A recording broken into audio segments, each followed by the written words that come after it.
हरिओम, ओम आनंद ma'am, Om Shanti ma'am, ओम ज्ञान ma'am, आप सभी दर्शकों का हमारे चैनल पर स्वागत है। आज हम लोग बीएड थर्ड सेमेस्टर के अंतर्गत समावेशी शिक्षा के लिए शिक्षक को कौन कौन सी तैयारी करना पड़ता है, इस बिंदु पर हम लोग अध्ययन करने का प्रयास करेंगे। समावेशी शिक्षा के अंतर्गत समावेशी शिक्षा वह है जो सभी प्रकार के बालकों का, जैसे वो विकलांग बालक, प्रतिभाशाली बालक, सामान्य बालक, पिछड़े बालक, मंदबुद्धि बालक, सभी प्रकार के बालक, मूक बधिर बालक और थोड़ा दृष्टिबाधित बालक, श्रवण बाधित बालक, यानी सभी प्रकार के बालकों को एक साथ सामान्य पाठ्यक्रम एक ही शिक्षक द्वारा सामान्य कक्षा में जो उपलब्ध कराने का प्रयास किया जाता है, उसी को हम क्या कहते हैं? समावेशी शिक्षा कहते हैं। इस समावेशी शिक्षा के अंतर्गत यानी समावेशी शिक्षा के लिए अध्यापक कौन कौन सी तैयारी करके एक शिक्षण कार्य के अंतर्गत या अपने शैक्षिक जीवन को विद्यालय के माध्यम से अपने विभिन्न व्यवहारों के माध्यम से किस प्रकार से प्रस्तुत करे या किन किन बातों को ध्यान में रख करके अपने आप को तैयार करे, जिससे इन बालकों का या सभी प्रकार के बालकों के व्यक्तित्व का विकास सही दिशा में सही ज्ञान के साथ विभिन्न व्यवहारों में हो सके, उसी को कहते हैं समावेशी शिक्षा के अंदर शिक्षक की तैयारी। वास्तव में शिक्षक जो है एक रोल मॉडल होता है। शिक्षक जब तक विद्यालय में है तब तक विषय के अंतर्गत उसका रोल मॉडल है। शिक्षक जब समाज में है तो एक उत्तम व्यक्ति या सभ्य व्यक्ति या आदर्शात्मक व्यक्ति के रूप में वो मॉडल में होता है, एक रूप में होता है। वही शिक्षक जब विद्यार्थी के साथ होता है तो सहयोगी के रूप में, मित्र के रूप में, पथ प्रदर्शक के रूप में होता है। वही शिक्षक जब विद्यार्थी को विभिन्न कार्यक्रमों के अंतर्गत कुछ सिखाता बताता है तो प्रशिक्षणकर्ता के रूप में होता है। अर्थात शिक्षक विद्यार्थी के अनेक आवश्यकताओं, अनेक ज्ञान और अनेक व्यवहारों के लिए एक प्रकार से मॉडल का काम करता है। यही कारण है कि शिक्षक बहुत संतुलित, बहुत व्यवस्थित व्यक्ति हो तो वह शिक्षक उत्तम होता है। तो कुल मिला के अगर हम बात करें तो शिक्षक जो है एक प्रकार से किसी के जीवन का निर्माण भी करता है, साथ ही उसे उस दिशा में आगे बढ़ने के लिए प्रेरित भी करता है। क्योंकि शिक्षक का जो ज्ञान है सिर्फ एक ही स्तर तक नहीं होता है, विभिन्न स्तरों पर विभिन्न प्रकार के शिक्षक होते हैं। तो जिस स्तर पर जो शिक्षक है उस स्तर पर वह अपने उत्तम ज्ञान, व्यवहार, कौशल, कला, विभिन्न गतिविधियों द्वारा अच्छाई को सिखाने का ही प्रयास करना चाहिए। वास्तव में रविन्द्रनाथ टैगोर जी ने कहा कि वास्तव में एक शिक्षक विद्यार्थी को तभी कुछ अच्छा सिखा सकता है जब शिक्षक स्वयं सीखता हो। क्योंकि याद रखिए, जैसे जैसे व्यक्ति सीखता जाता है वैसे वैसे व्यक्ति दूसरे को सिखाता भी है। ऐसा नहीं कि जो टॉपिक आपको आ गया बस उसी का उतना ही अंत है, उतना ही सबसे उत्तम है, ऐसा नहीं है। हर टॉपिक का अपना अपना जो है रूप होता है, उसकी अपनी व्यापकता, सूक्ष्मता होती है।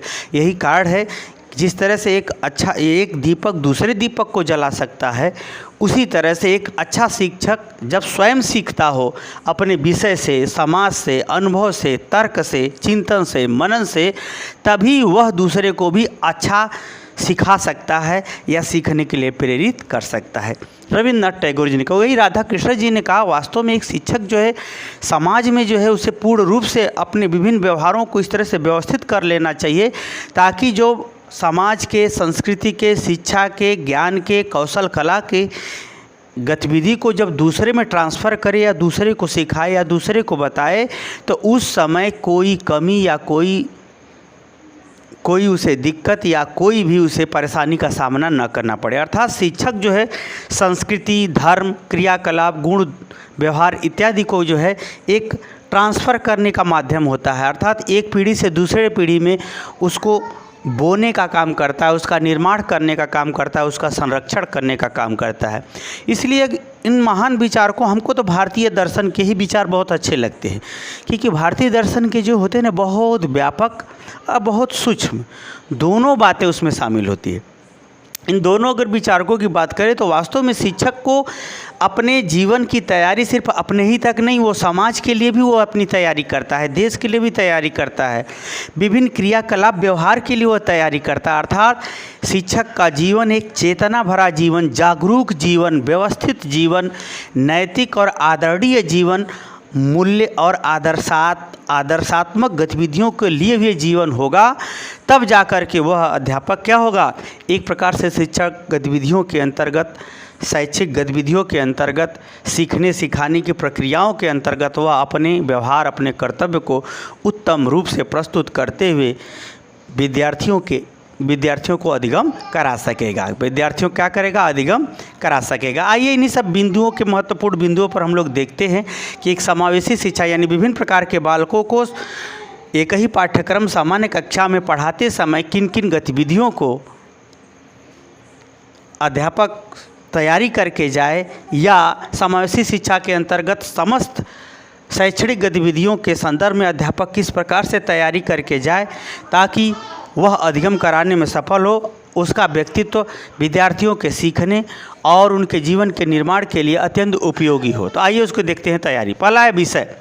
शिक्षक जिस भी विषय को ले उसका पूर्ण ज्ञान रखे, अर्थात उस स्तर का उसे हर पहलू की जानकारी होनी चाहिए ताकि अध्यापक बच्चों की जिज्ञासा और उनके प्रश्नों दोनों का उत्तर वह देने में सफल हो। तो पहले क्या करना चाहिए, अध्यापक को अपने विषय का पूर्ण रूप से ज्ञान, उससे संबंधित प्रश्न, उसकी आवश्यकता, उसकी उपयोगिता, उसका अर्थ, उसका विश्लेषण, ये सब व्यवस्थित रूप से उसे आना चाहिए।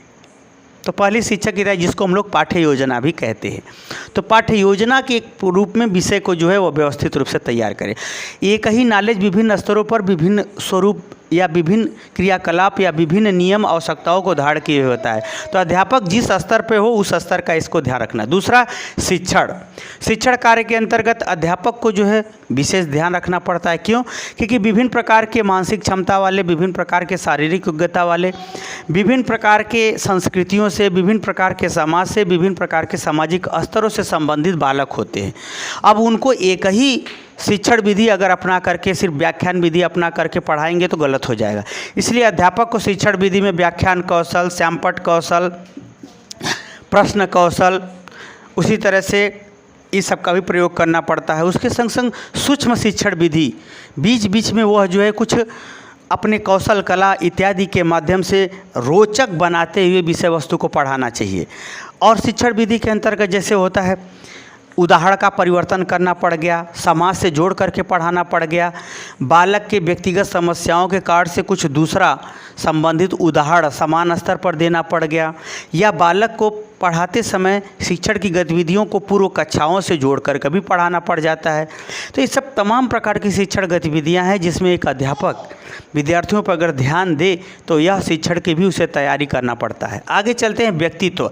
अध्यापक अपने जीवन से भी सीखता है, अपने विभिन्न विषयों से भी सीखता है, जिससे उसका व्यक्तित्व का और निखरता जाता है, उसका व्यवहार, उसका व्यक्तित्व और अच्छा होता जाता है। उसी तरह से बालक के लिए भी, विद्यार्थियों के लिए भी अध्यापक क्या होता है, एक व्यक्तित्व का निर्माण करने वाला होता है। अध्यापक को यह भी नज़र रखना पड़ता है कि कौन विद्यार्थी किस क्षेत्र में विशेष है, वो कितना विशेष है, किस सीमा तक विशेष है, ये सब भी जानना पड़ता है, ताकि अध्यापक बालकों के व्यक्तित्व का निर्माण, उसके विषय, उसके रुचि, उसके कौशल कला, उसके शारीरिक कौशल, उसका जो है सफलता, उसका जो है उसकी इच्छा इत्यादि को ध्यान में रखते हुए उसके व्यक्तित्व को सही दिशा में ले जा सके। इसलिए अध्यापक को व्यक्तित्व के निर्धारण हेतु भी बहुत सारी तैयारियां को करना पड़ता है। आगे है पाठ्य सहगामी क्रिया। पाठ्य सहगामी क्रियाओं के लिए भी अध्यापक को तैयारी करना पड़ता है। पाठ्य सहगामी क्रिया का मतलब प्रयोगात्मक कार्य, खेलकूद का संबंधित कार्य, सांस्कृतिक कार्य। उसी तरह से अगर हम बात करें पाठ्य सहगामी क्रिया, जैसे जागरूकता अभियान संबंधी कार्यक्रम, स्काउट गाइड संबंधी कार्यक्रम, नाटक संबंधी कार्यक्रम, खेलकूद प्रतिस्पर्धा संबंधी कार्यक्रम, भ्रमण संबंधी कार्यक्रम, ये सब बहुत सारे आते हैं पाठ्य सहगामी क्रिया के अंतर्गत। ये जो पाठ्य सहगामी क्रिया में कौन कौन से साधन चाहिए, क्या क्या व्यवस्था चाहिए, कैसे कैसे कौन सा पात्र या कौन सा विद्यार्थी किस कार्य के लिए उपयुक्त होगा, इन सब बातों को भी उसको व्यवस्थित रूप से तैयारी करनी पड़ती है। तब जाकर के वह उन बालकों में अनुशासन के साथ समाज में अपने विश्वास, अपने क्रियाकलाप इत्यादि के माध्यम से उसे आगे बढ़ा सकते हैं। इसलिए पाठ्य सहगामी क्रियाओं के लिए भी अध्यापक को तैयारी करनी पड़ती है। ये सभी उसे एक शिक्षक को समावेशी शिक्षा के अंतर्गत अपने आप को तैयार करना पड़ता है। अगला है अनुभूति। आप जान लीजिए बहुत सारी ऐसी गतिविधियाँ हैं जो व्यक्ति अपने दैनिक जीवन में अनुभव करता है, और अध्यापक पढ़ाते समय शिक्षा के वास्तविक अनुभूति, शिक्षा के सामाजिक अनुभूति, शिक्षा के उपयोगिता या शिक्षा के विभिन्न प्रकार की जो अनुभूति है, जो मानव जीवन के लिए, मानव कल्याण के लिए विभिन्न पहलुओं से संबंधित आवश्यक एवं उपयोगी होती हैं। जैसे अगर हम कोई चीज़ समझाते हैं, उसे नहीं समझ में आता तो हम उसके जीवन का उदाहरण देते हैं, उसके अनुभव का उदाहरण देते हैं। तो अध्यापक क्या करे, अनुभूतियों से जोड़ के पढ़ाए, उनके दैनिक जीवन से संबंधित घटना या कार्य कारण इत्यादि को जोड़ करके पढ़ाने का प्रयास करें। तो यह भी एक प्रकार की तैयारी होती है, क्योंकि वास्तव में शिक्षा मानव जीवन के कल्याण के लिए ही बनाई गई है। वास्तव में शिक्षा जो है मानव जीवन के कल्याण के लिए ही क्या है, बनाई गई है, जिसमें उसमें बहुत सारी ऐसी, जैसे सत्य की अनुभूति, श्रद्धा की अनुभूति, कार्य को सही दिशा में, सही कार्य का सही परिणाम होता है, इसकी अनुभूति, ये सब इत्यादि को जो है उसके दैनिक जीवन में जोड़ करके पढ़ाया जाना आवश्यक होता है। जैसे अच्छी भावना से अच्छा सोच, अच्छा कर्म, अच्छा परिणाम, गंदी भावना से गंदी सोच, गंदा कर्म, गंदा परिणाम, पतन। ये सब जो विभिन्न संवेगात्मक अनुभूतियां हैं, व्यवहारिक अनुभूतियां हैं, इससे भी अवगत कराना चाहिए अध्यापक को। इसकी भी तैयारी करके विद्यार्थियों को शैक्षणिक गतिविधियों में पारंगत करने का प्रयास करना चाहिए, शिक्षा के लिए प्रयास करना चाहिए। अगला है आवश्यक सामग्री। जैसे आप लोग लेसन प्लान बनाए होंगे तो एक आवश्यक सामग्री होती है, एक सहायक सामग्री होती है। जो सहायक सामग्री होती है इसमें चाक, डस्टर, ब्लैक बोर्ड, ये सब चीज़ें होती हैं सहायक सामग्री में। आवश्यक सामग्री होती है जो टॉपिक विशेष होती है। किसी टॉपिक में चार्ट चाहिए, किसी टॉपिक में जो वीडियो चाहिए, किसी में स्लाइड चाहिए, किसी में चित्र चाहिए, किसी में लपेट श्यामपट्ट का भी प्रयोग होता है, किसी में जो है जो भी हो उस स्पेशल उस टॉपिक से संबंधित जो आवश्यक सामग्री है, जिसके बिना उस विषय को पढ़ाना अध्यापक की कामचोरी कही जाती है। यानी आवश्यक सामग्री टॉपिक विशेष के लिए भी तैयार करना, उसका निर्माण करना, उसे कक्षा कक्ष में उपस्थित करना, यह भी एक प्रकार की शिक्षक की क्या होती है, तैयारी होती है। जब वह तैयारी करके जाएगा तब जा कर के उसे अच्छे से पढ़ाने में वो सफल होगा, अर्थात प्रभावशाली शिक्षण होगा, अधिगम में वो सफल होगा। आगे चलते हैं कार्यक्रम। जो विद्यालय में वार्षिक कार्यक्रम होते हैं, राष्ट्रीय कार्यक्रम होते हैं, वो सब कार्यक्रमों के अंतर्गत अध्यापक को तैयारी करनी पड़ती है। क्या होगा, कैसे होगा, कब होगा, क्या खर्च कौन करेगा, कितने लोग भाग लेंगे, कितने लोग आएंगे, नाश्ता पानी, मान सम्मान, सब यानी प्रारंभ से लेकर अंत तक समस्त गतिविधियों का निर्धारण, उसे सुनिश्चित करना, अच्छे ढंग से कार्यक्रम का संचालन करना या संचालन की व्यवस्था करना, कार्यक्रम का मूर्त रूप प्रदान करना, ये सब समस्त गतिविधियाँ क्या होती हैं, शामिल होती हैं। समस्त गतिविधियाँ क्या होती हैं, शामिल होती हैं। इसके लिए भी अध्यापक को क्या करना पड़ता है, समावेशी शिक्षा के अंतर्गत तैयारी। जैसे बहुत से ऐसे बालक हैं जो कम मानसिकता वाले हैं, डरे रहते हैं, नहीं भाग लेते हैं, तो उन कार्यक्रमों में जो है कौन भाग लेगा, कौन सही है, किस तरह से हम बालकों को एक सामूहिक विश्वास, एक सामूहिक कार्यक्रमों के प्रति दायित्व की भावना जागृत करने और सबसे मिलजुल कर रहने संबंधी गतिविधियों को सुनिश्चित करने या सिखाने संबंधी क्रिया कार्यक्रमों को किस प्रकार से संचालित किया जाए या कार्यक्रमों के अंतर्गत उनका व्यक्तित्व का निर्माण किस प्रकार से किया जाए, इसका भी सोच समझ तैयारी अध्यापक को करनी पड़ती है। आगे है कक्षा कक्ष की व्यवस्था। कक्षा कक्ष के अंतर्गत टेबल हुआ, कुर्सी हुआ, प्रकाश हुआ, विद्यार्थी की कैसी समस्या हो, कहाँ बैठेगा, विद्यार्थियों के अंतर्गत व्यवस्था, अनुशासन, शांति, ये सब कैसे हो, कक्षा कक्ष साफ़ सुथरा कैसे हो, साफ़ सुथरा किस प्रकार से रखा जाए, जल की व्यवस्था, ये सब ये जो कक्षा कक्ष से संबंधित होती है। कैसे, जैसे विकलांग बालक आने जाने में दिक्कत है, उसको कैसे व्हील चेयर या कौन सा साधन का प्रयोग किया जाए, किस कक्षा को किस रूप में, किस मात्रा में, किस अनुपात में विद्यार्थी कक्षा कक्ष में उपस्थित हों, ताकि उनका शैक्षणिक गतिविधि और विभिन्न प्रकार की जो है आवश्यक गतिविधि को आसानी से निर्विघ्न रूप से पूरा किया जा सके। ये भी तैयारी करना, इसकी भी व्यवस्था करना एक शिक्षक की तैयारी के रूप में आता है। अगला अनुशासन एवं व्यवहार। अध्यापक का जो व्यवहार जो है, विद्यार्थी का व्यवहार अनुशासन युक्त होना चाहिए। समय पर सही कार्य, सही रूप में, सही मात्रा में, सही विद्यार्थियों यानी सही स्तर के विद्यार्थियों में पूरा करना आवश्यक होता है।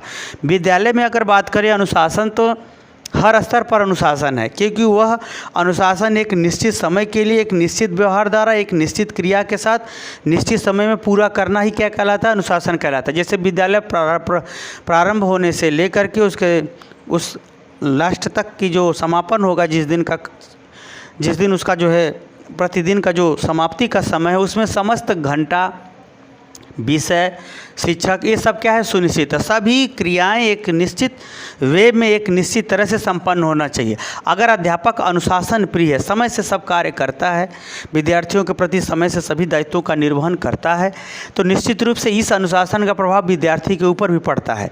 तो अनुशासन, स्वयं भी अनुशासन अपने ऊपर लागू करना और स्वयं भी छात्रों के ऊपर अनुशासन लागू करके उनका अधिगम में एक निश्चित समय में प्राप्ति का लाभ प्राप्त करना भी शिक्षक का दायित्व होता है। या इसकी भी तय, जैसे आप पढ़ाए, विद्यार्थी को नहीं समझ में आया तो आप परिवर्तन कीजिए, परिवर्तन करेंगे तो आप उसको सिखाने में सफल होंगे, तब आप एक निश्चित समय में निश्चित विषय को अधिगम कराने में आप सफल होंगे। उसी तरह से अगर हम बात करें व्यवहार, तो शिक्षक का व्यवहार विद्यार्थियों के प्रति मैंने बताया मित्रवत, सहयोगी, सहानुभूति, सौहार्दपूर्ण, आदरपूर्ण, प्रेम भरा, सम्मान युक्त होना चाहिए। तो ये सब अनुशासन के साथ ये सब अगर व्यवहार अध्यापक करता है, उत्तम ढंग से व्यवहार करता है, तो निश्चित रूप से वह उसकी व्यवहारिक कुशलता की तैयारी कही जाएगी। तो अध्यापक को अनुशासन और व्यवहार की भी कुशल होना चाहिए। अगला है सामाजिकरण। सामाजिकरण का तात्पर्य होता है जो हमारे समाज में या हमारे देश में नियम, परंपरा, रीति रिवाज, संविधान, मूल्य, मान्यता, आदर्श, उन सबको सिखाना, उसके अनुसार उसे तैयार करना, उसके अनुसार व्यवहार को अपनाने पर बल देना, राष्ट्र की संपत्ति की रक्षा करना, राष्ट्र के योगदान, राष्ट्र के महत्व, समाज की आवश्यकता, उसका महत्व, व्यक्ति और समाज से राष्ट्र, ये सब जितनी भी चीज़ें हैं उसके जीवन में, उसके व्यवहार में, उसके क्रिया में, गतिविधि में, सम्मान में, स्वाभिमान में उतारना या सिखाने की तैयारी भी करना एक शिक्षक का दायित्व होता है। तो एक हम बात करें समावेशी शिक्षा के अंतर्गत बहुत जो महत्वपूर्ण विषय थे उनको ध्यान में रखते हुए एक शिक्षक कहीं समाज से जोड़ने के संबंध में तैयारी करता है, तो कहीं विषय में, तो कहीं शिक्षण में, कहीं व्यक्तित्व के निर्माण और निर्धारण में, तो कहीं पाठ्यसागामी क्रिया में। तो विभिन्न प्रकार के अनुभूति और संवेगों के अंतर्गत वह नियंत्रित करता है। वही आवश्यक सामग्री के संबंध में तैयारी करता है। राष्ट्र के स्तर पर या सामाजिक स्तर पर कार्यक्रमों के अंतर्गत भी शिक्षक अपने आप को तैयार करता है। कक्षा कक्ष की व्यवस्था, कक्षा कक्ष का आकार, विभिन्न विद्यार्थियों की बैठने की व्यवस्था, सुविधा इत्यादि की व्यवस्था की तैयारी भी कौन करता है? शिक्षक करता है। अनुशासन युक्त व्यवहार का भी वह तैयारी या निर्माण स्वयं अपने व्यवहार द्वारा विद्यार्थियों के अंदर भी सुनिश्चित गतिविधियों के अनुसार शिक्षण अधिगम व्यवस्था को तैयार करके इसकी भी तैयारी करता है। और व्यक्ति को समाज से जोड़ने संबंधी बात, विचार, व्यवहार, मूल्य, आदर्श, परंपरा इत्यादि का निर्माण करने संबंधी भी वह तैयारी करता है। तो अध्यापक को समावेशी शिक्षा यानी विभिन्न प्रकार के बालकों के बीच किन किन बातों को ध्यान में रख करके उसको अपने शिक्षण अधिगम व्यवस्था की तैयारी करनी पड़ती है, उन बातों को आप समझने में सफल हो गए होंगे। समझ में आ गया हो तो कमेंट बॉक्स में ज़रूर बताइए। साथ ही मेरे चैनल को लाइक, शेयर, सब्सक्राइब भी कीजिए। हरिओम।